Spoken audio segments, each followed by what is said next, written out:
Carlos Correa, will this saga ever end? And is there any possibility of him coming to the north side, or at least the Cubs pursuing him if he is still out there? Trey Mancini is still available as well. Could the Cubs bring in yet another bat to their offense? And we wrap up with some trivia. Here we go. Are Locked On Cubs, your daily Chicago Cubs podcast, part of the Locked On Podcast Network, your team every day.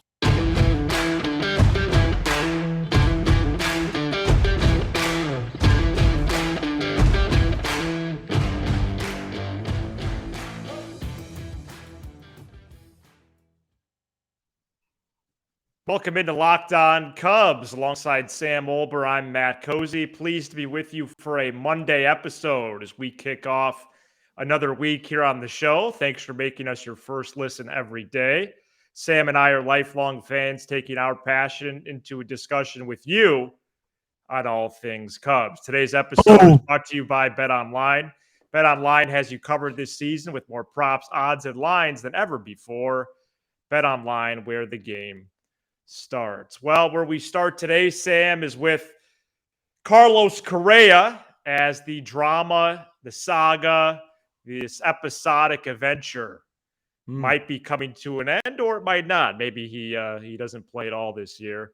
I think that's far-fetched, but a lot of possibilities certainly still seem out there, and Correa has made agreements with not one, but two teams so far this offseason. And like the Giants before them, the Mets this week raised concerns about Correa's surgically repaired lower right leg, potentially jeopardizing their 12-year, $315 M's agreement with the star shortstop, who would likely who would move to third base if he does arrive in Queens. They're trying to restructure the deal, Sam, because of that leg, along with other potential injury concerns. We'll see if the Mets actually back out, especially with how public owner Steve Cohen was about his excitement before the pen hit the paper. But perhaps this will continue or will wrap up. We'll see how that shakes out this week. And as we see other teams potentially getting in the mix, we've heard about the Twins. Is there anything that you would like to see with Jed Hoyer and company on Clark and Addison just to possibly squeeze in there for this guy? Yeah, I'm actually fairly passionate about it. And it's not about, I want everyone to listen very carefully here. It's not about if they land him or not, right? And correct me if I'm wrong, Matt, but most of us from our reading going into the offseason felt like the Cubs really were interested and wanted Correa on a short-term, high AAV deal. Is that fairly easy to say at this point? Yeah, I would say 8 years or less range, yes. Yeah, right. Well, now I would even argue, and again, I may not have the numbers right, and I understand, for example, with everything that's being said, and I'm still not exactly sure what's wrong with him physically. I know it's a lower extremity, a leg situation. I'm not going to speculate. But if the Cubs were to offer him a 4-year deal right now with a couple of opt-outs, let's say an opt-out after year 1 and year 3, basically giving him 2 cracks to re-enter free agency after a really good season, and they were to do that at, let's say, 30, 35 million a year. I don't know what that is. I don't know if Correa takes that. Maybe the Twins come in with an 8-year deal. And at this point, I wouldn't want the Cubs to offer an 8-year deal because we know there's something clearly wrong with them. But for something that's a very small commitment, so like a 4-year deal, but with a couple opt-outs so he could opt out, just like what he did with the Twins, I think it's really important for Jed Hoyer and Tom Ricketts to be in on that. Whether they get him or not, it's a different story.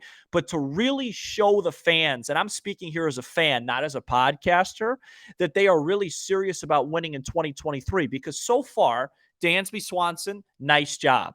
Jamison Tyone, fine. Bellinger, nice job. Hosmer, Boxberger, fine. But they're 12th in payroll as it currently stands, Matt, for 2023. They're 12th, okay?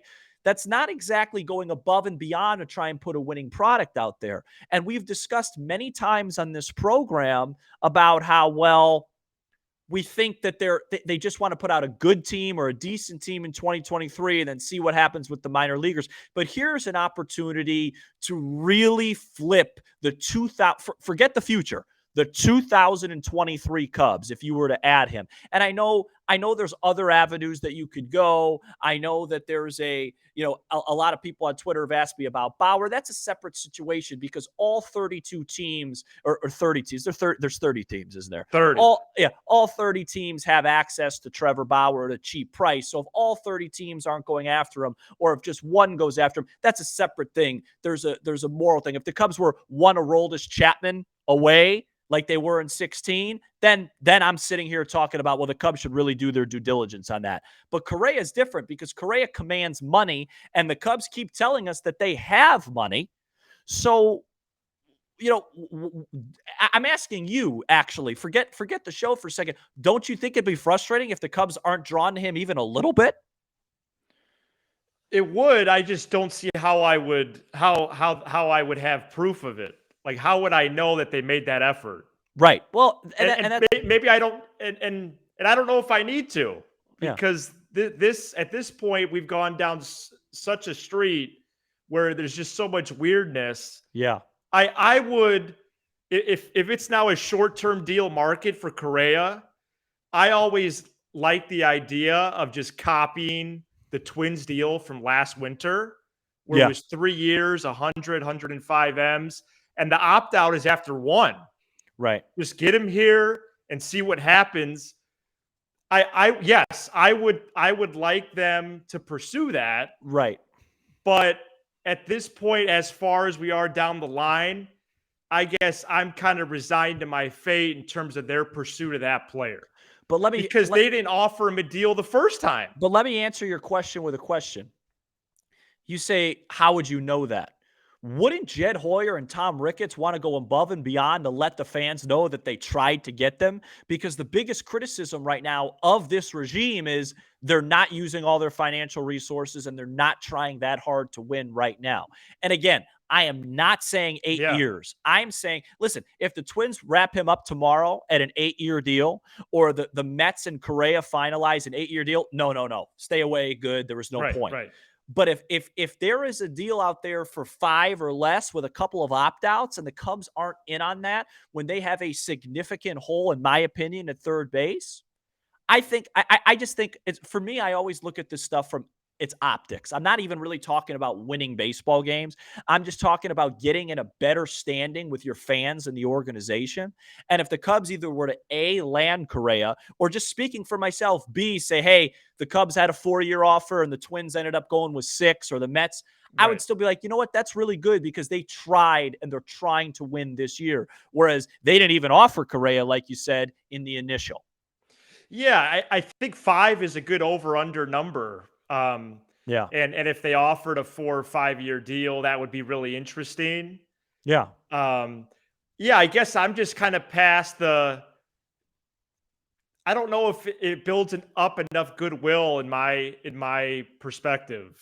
I just don't think that. I think it goes back to just the trying argument. Right. It's not enough to try. And I think that's kind of where I'm at with this, is that he was always the top, or one of the top impact bats. I would only hope that if the market becomes a 5 or less market, that they would enter the ring again. Yeah. But it seems like, so I would like that. I guess for me, it's a struggle of just moving past how far down the road he is with the Mets, the history he has with the Twins. But certainly if it became a 5 or less market in terms of years, then yes, they should have a seat at the table. I just don't. I think for me at this point, I don't need that to prove to me that they're serious. See, and I do, because the Swanson thing was not about trying. You had to get one of those guys, no matter how much you tried, you had to get one. They did that. Right. Now I'm at a point of like, okay, how serious are they? Because they lose out Christian Vasquez, right? And they were like, I get these. A lot of what we talk about on this show, I form from questions that I get from listeners on Twitter that I have a problem answering. For example, my friend Jeff asked me, why couldn't they just offer Vasquez $2 million more? $3 million more. I don't know the answer to that. I don't know the answer. I don't know the answer. If they did, would he have still signed? But what I do know is it's a very fair question. The other thing I want to know is, why didn't the Cubs ever have a conversation with Rodon? The fair answer is, yeah, that one's weird. Well, the fair answer that I get is it was just industry known he was going to the Yankees. Okay, fine. But I'm just saying, forget baseball knowledge for a sec. At me speaking as a diehard fan that's going to watch 158 of 162 games, right? Something crazy like that. I still, from the bottom of my heart, don't know that the Cubs really care that much about winning 85 to 90 games in 2023. I think they have a plan, and I back up their plan, but it would just be, for me, and obviously it's not the same for you, and we'll see if it's like that for listeners. It'd be really refreshing to see if they tried to go the extra mile and steal a guy like that. Could it happen? Is it even logistically possible, as you say? I don't know. But if it is, I would just love to read an article that says Cubs were in on Correa. Maybe it's leaked or something. Yeah. And my guess is if they are, they're going to leak it, because if they are, they want that public applause, which I'll give them. Interesting. Yeah, I'm going to have to reflect on that. I think that it would be nice to have that information. Unfortunately, I just think that, I guess where I'm at with this is a very conflicted spot, because I think in many cases they've shown that maybe they're not as serious about this year, which is unfortunate. Which is unfortunate, but it's possible. Yeah, it is. It is. So I think, just to put a bow on it, I still would be surprised if Correa wasn't a Met. But I think the Twins have a shot. I would be surprised if he wasn't just there. I would be surprised if he wasn't a Met or Twin. I'm just saying. Yeah. And by the way, let me just clarify this and we can move on, because I just think these conversations are important to have for fans of the team. I'm okay with the Cubs, hey, let's win 80, quietly saying, hey, this year, let's just see where we develop, and then next year is the big year. I just wish they'd be a little bit more transparent about it. So, I know as a fan kind of what to root for. Because last year you go get Suzuki and Stroman. This year you go get Bellinger, Tyone, and Swanson. It's like, are we in? Are we out? That's true. What are we doing? And I get a lot of, hey, Sam, what's the plan? And I try my best to answer it. But if they were to be in on Correa, it would just make it a lot easier of an answer. And from a baseball perspective, it's a ludicrous debate. He would play third. He would bat second or third. It would solve so many things. Well, he'd be the best player on the team. Yeah, wouldn't he be close? And then the other thing is people would use the medical thing. I think the medical issue is a long-term issue. I don't really think it's going to impact him the next couple of years. Now, I'm not a doctor. I haven't seen the guy's MRI report. That's pure speculation. But if the Giants were willing to go down to 10 and the Mets, you know what I mean? I don't think it's if it was something really serious, they wouldn't still be in negotiations. It'd be done already. Right. All right, well, we'll keep an eye on this. Just food for thought. Not sure if we'll have closure about it this week or not. Yeah. But we'll see what happens with that. Coming up next, there is still a free agent available that hasn't signed or made any agreements with any team, and that's Trey Mancini. And we'll poke around his market next. Today's episode is brought to you by BetOnline. BetOnline.net is your number one source for sports betting info, stats, news, and analysis. Get the latest odds and trends for every pro and amateur league out there, from football to basketball to soccer and esports. They've got it all at betonline.net. They're always the fastest and easiest way to get your betting fix. Perhaps when we wake up Monday morning, Sam, we'll be looking at odds of first overall picks for the Chicago Bears in the NFL draft. We'll see where that ends up. Maybe we can even give you an update here at I'll take care of that. Press time. But we'll see about the odds with picks. We got Bryce Young near the top of the board, some other players. So we'll be keeping an eye on that as well. Bet online where the game starts. You could kiss the number 1 pick goodbye as The Colts made a Indianapolis. comeback. The Colts lead by 7 here with 1:45 to go. Who has the football? The Texans have the ball. Not over yet. But it's 4th and 12. Okay. It's probably over. All right. Well, the second pick, you still control a lot of the market. Which they will be trading down for. Okay. Okay. All right. I love your matter of fact. Well, they will. Yeah. Well, I don't know if they will, but Right. I just want them to be good again. Yeah, no, me too. Maybe for 2 years at a time. And could Trey Mancini make the Cubs a better team? Why that reaction? It's not nice. Because go ahead, do your thing. So, former Orioles and Astros first baseman, DH, sometimes left fielder Trey Mancini is still out there. Where in the world he is, we're not sure. We tried to make it a game here on the show. He is perhaps the best free agent bat remaining, Sam. The Athletic reported on Friday, Sahadev Sharma. If Jed Hoyer doesn't spend the rest of his remaining budget on veterans for the pen, he can still look to add another more powerful bat. He could still choose to pursue right-handed Trey Mancini, who could get time at first base with Hosmer as a platoon situation, and also DH. Fangraphs projection for Mancini in 2023 slash line of 244, 321, 409, 19 home runs. He hit 18 last year. Perhaps Wrigley Field would help him with some of his baseball card numbers there. But I think Mancini, given the price point, which won't be much, and you have that space before the luxury tax threshold, 1 or 2 year deal. If they want him, they could sign him. Again, I just question their actually pursuit of him now, especially adding Hosmer at such a low cost. Yeah. But you add a proven major league player, and maybe that does make your lineup that much better. What do you think? Because I actually drafted a lineup that I'm going to show in a second. This changes the starting lineup drastically in my mind. And I say drastically just because I'm such a big Matt Mervis fan. Go ahead. I don't like this. I'm tired of it. I don't think it moves the needle that much. We go from talking about possibly offering Correa to going to Mancini. Here's my thing. If it was Mancini, not Hosmer, okay, great. Hosmer, Mancini. I want to see Matt Mervis get a lot of plate appearances. And it's just, like, where does he fit? Does he help the team that much? Where does he play? I mean, here, flash the lineup up. Let me take a little gander. So I did change it a bit, especially at the top. I have Suzuki leading off now in this lineup. Then I have Mancini there at 7th as the Suzuki DH. Suzuki leading off is actually an interesting. We'll explore that. Yeah. So here's the lineup. No Mervis. I have Swanson batting 3rd now. Horner back to 5th. This eliminates Matt Mervis as a starter. I'm not sure I like that.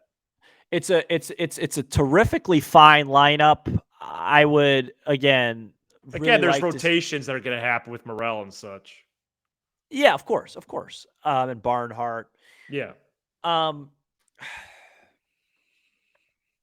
just rather see Mervis in there. Like, here's my thing. Yeah, it's almost a who would you rather see? Are you serious about winning this year? And if you are serious, like winning is in like competing for a division title, is your goal this year to win the NL Central? If it is, do you think Trey Mancini moves the needle more than an unknown Matt Mervis? I don't know the answer to that. I don't think so. If it was taking plate appearances away from Matt Mervis because we had Jose Abreu, sure, I would be interested in that. Or if we went out and got a different, more available guy, yeah, absolutely. But to take away his plate appearances for a platoon of Mancini and Hosmer just doesn't, to me, I think there's a chance Mervis is going to be significantly better than those guys to begin with. So I ask why. We know that Mancini isn't as of an impactful bat right now. We don't know that about Mervis. So you know what we should do? We should find out. Right, right, Can we right. find out? Um, Oh Couple boy. things about this lineup. Okay. Um, so you do a fantastic job orchestrating it. Righty lefty. Uh-huh. Look, I really don't want to open the year with Bellinger hitting cleanup. Yeah, I actually had somebody mention to me the other day when we got to that spot in the lineup that you commented even then. You called it the first weak point. Yeah, the top three of whatever the combination of Suzuki, Happ, and Swanson's good. I think Horner should be 4. Right. It's just look, I'm hearing a lot of talk about Bellinger. Like, could he return MVP form? Listen, I love this move because of the defense. Can he return to average form? Would be really helpful. Correct. But yeah, when I look at this lineup, though, forget Mancini for a second and sub in Mervis and twist it around. There really isn't a point where I roll my eyes at who's hitting until we probably get to the end, which is exciting. Yeah, no, it's a palatable product at the very least. It's just so much low ceiling with this group. Yeah, Swanson third. I mean, he's really gonna have to carry some weight by a guy. Yeah. The other day I think I had him 4th or 5th. So But you know what though? It's not a bad team. We could say that. right. I think your question from the Correa discussion earlier in the show. Would he fit in well here? Yeah, I should have done that in that segment. No, you didn't have to do that. But Don't you know be so what? hard on yourself. I think I am a little bit nervous to answer that question that you had. Are the Cubs serious about winning this year? And again, I'm starting to wonder about that. And when I ask that question, when I say serious, I mean like, are they like, hey, we really want to win the Central? Because of course they're serious about winning. I mean, they're not. What about a wild card? They're not going out there. They're not going out there saying, screw these guys, But right. When I say serious about winning, I'm saying is Jed telling the guys, hey, this is a playoff team, or is it let's see what happens? Right now, I think it's more of the latter.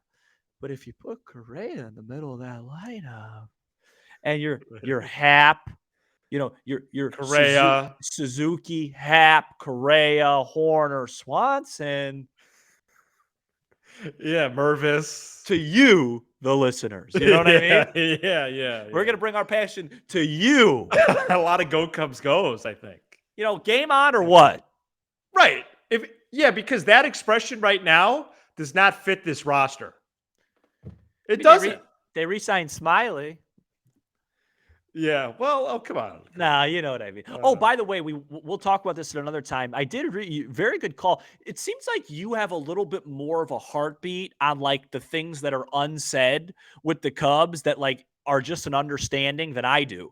Because like I thought it was kind of crazy the other day when you were like, well, I don't know if Hendricks is going to be healthy to start the year. I thought that was a blasphemous comment.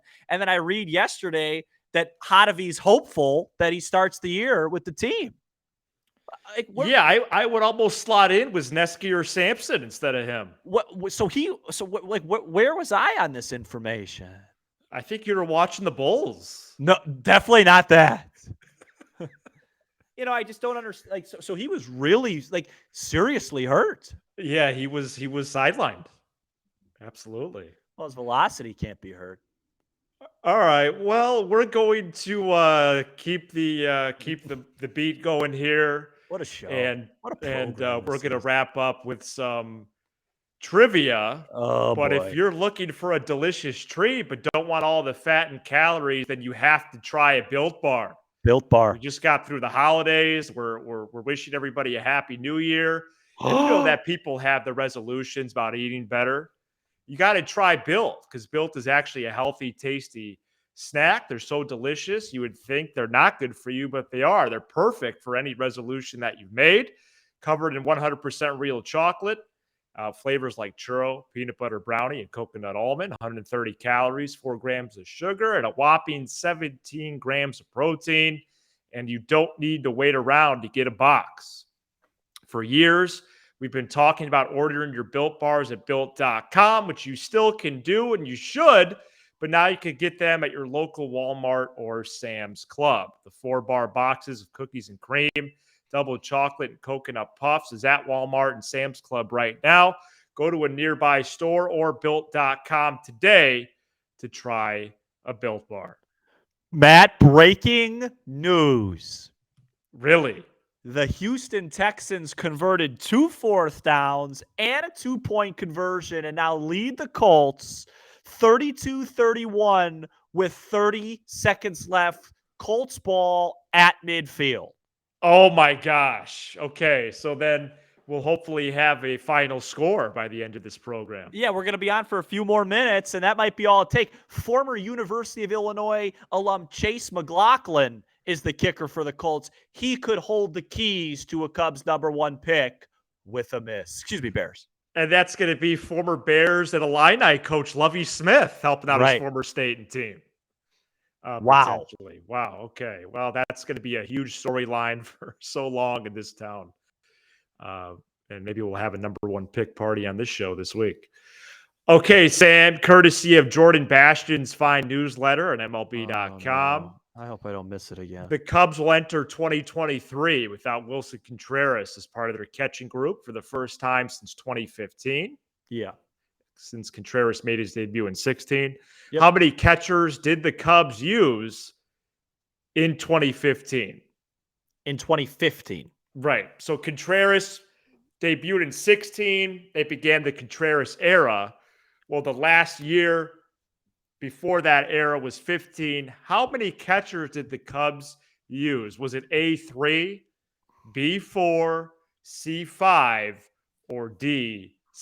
Okay, so in fairness to me, like these questions really aren't about like Cubs now. Like so, like off the top of my head, Wellington Castillo, Miguel Montero, and David Ross. Like those are the 3 that I know. Right. But so now I get to the point where it's multiple choice, just like the Ernie Banks thing. And do I say, well, is 3 too obvious, or would there have to been another couple catchers? I know Taylor Davis was there later, like 18, 19, so it wasn't him. So like those are the only 3 I know. So the thing would be, do I answer 3, or do I just assume that there's another guy I'm forgetting about, which I'm sure I am? And do you want any level of clues, or? Yeah, a clue would be great. So Taylor Davis, you said. Yeah. How about a catcher that also shares that first name? Oh, okay, that guy. Yeah, Taylor.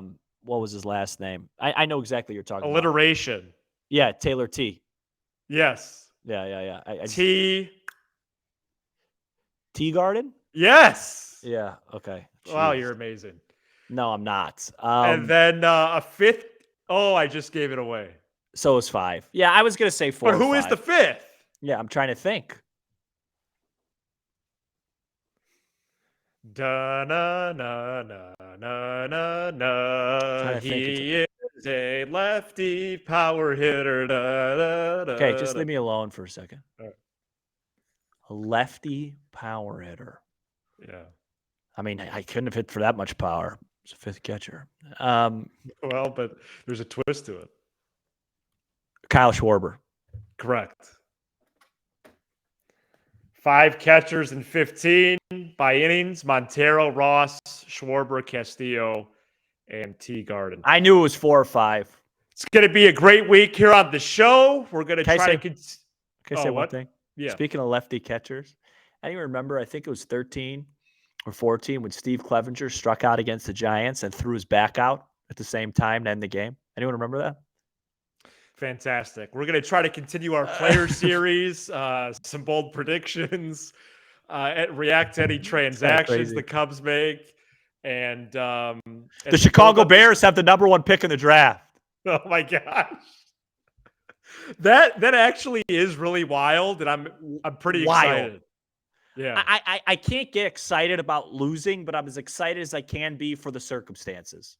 Right. Pitchers and catchers report in mid-February, opening day on March 30th. We're going to continue to lead up to that. We're going to do a mailbag this Friday, folks, on Friday's episode. So please send us your questions. That's going to be if I have the number here still. Not sure if I have it. I made a lot of edits here on my system. No, it's a whole different ceiling.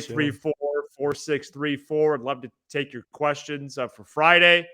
And we'll see what other surprises that we have along the way this week as well. Be sure to hit that subscribe button for Locked On Cubs on YouTube. Smash the like button as well. 100 plus likes a show is I think the goal now, and all our listeners have been great with that. Follow me. Apple, Spotify, wherever you get your pods on the audio side. And again, the text number for the mailbag, 312-834-4634. Thanks for making. Oh, what is it, Sam? No, I'm just doing the numbers. Oh, awesome. Yeah. Awesome. Yeah. Well, I'll try to get that graphic up. Oh, also, hopefully everybody loves the new graphic that we debuted for Friday's show. You debuted it. Should be a great week on the program. He's Sam Olber. I'm Matt Cozy, and this is Locked On Cubs.